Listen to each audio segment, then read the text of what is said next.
The midterm tea leaves this morning. Joining me now to talk is California talk radio host Ethan Bierman and conservative commentator Carrie Sheffield. Welcome to both of you.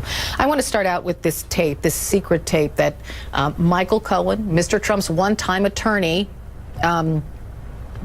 he secretly recorded this tape with his then client, Donald Trump. And they're talking about a payment to Karen McDougal, a Playboy model, who alleges she had an affair with Mr. Trump. Everybody's scrambling to try to figure out what exactly this means. So, Ethan, I'm going to start with you. This could be a violation of campaign finance law.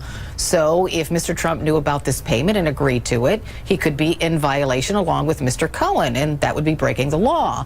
The question is, and I hate to be cynical, but do you think anything will come of that, and does it matter? Well, I think right now, Carol, what we're finding is the Republicans have lost their moral compass and are not doing their job in Congress. I'm concerned that the Federal Election Commission would be doing the same thing, which is they're afraid of President Trump instead of standing up for what is right. So if there is a violation of federal election law here, he needs to be held accountable. It needs to be investigated. Clearly, the motive was there, that they wanted to quiet her before the election. This was happening right before the election. That is the motive. That ties it much more closely to being a federal election campaign finance problem, unlike which we're going to hear about is going to be John Edwards. That was more than a year before the election. This is weeks before the election. He needs to be investigated. 2 months before the election. So I'm going to play for you, Carrie, something that a Democratic senator said. His name is Ron Wyden. He says these Cohen tapes raise troubling questions and that we ought to follow the money. Here it is. Listen, and then I'd like you to comment on the other side. There's no question that Americans are going to want more details about this. I was struck by the fact that Rudy Giuliani tried to get out in front of this with a sort of declaration that this was all so favorable to the president. I think most people who've heard this little snippet of discussion are not inclined to say Mr. Giuliani's right. So the tape abruptly ends, and Mr. Trump tweeted about that this morning, Carrie. He said that there were many positive things he said after that tape ended. I'm wondering, why doesn't he fill us in then? Well, so my fellow panelists said the word if. And as far as I can see, there has been no proof of any sort of problem or campaign finance violation.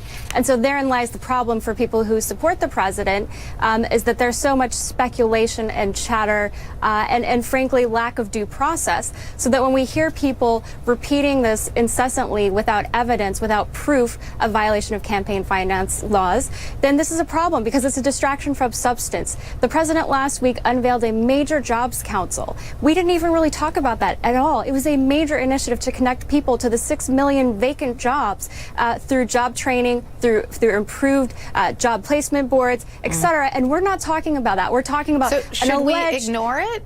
Should we ignore this? I mean, should we ignore that the president might have broken the law? Because there's a reason you can't pay people off before an election to silence them.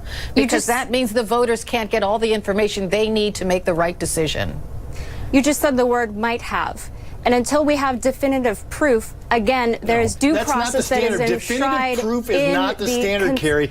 No. And due process is in a court of law, not on Carol asked me a question. Excuse me. Stop misrepresenting, pardon me. Carrie.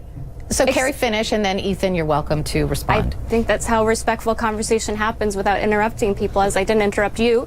There is in the Constitution, which we should all look to and adhere to, there's a due process clause. And so when people are jumping to conclusions, when saying he might have, he may have, that is not the same thing as saying he did. And the reality is this president, when he was a candidate and even when he was a private citizen, had every reason to want to protect his privacy. This is whether it happened close to election or years prior. We know that's a fact. We know that's a fact for any private citizen. But again, I'll ask the question of you, Ethan, because I'm sure you're itching it to answer this way. You know, as a reporter, I'm curious. I want to know what happened. I want to, erase all those ifs and say something definitive. But I can only do that if the president tells me exactly what happened, and he's not sharing that.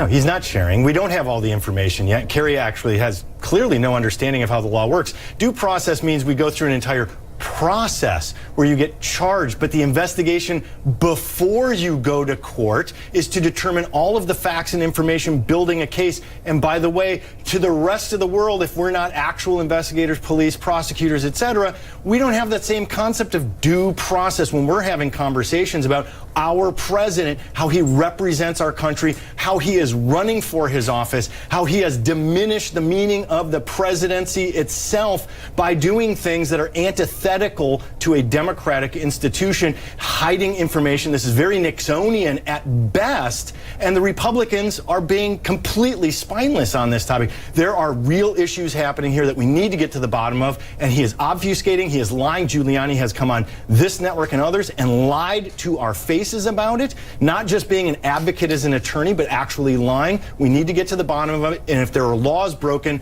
people need to be held accountable. Okay, I have to end it there. Ethan Bierman, Carrie Sheffield, many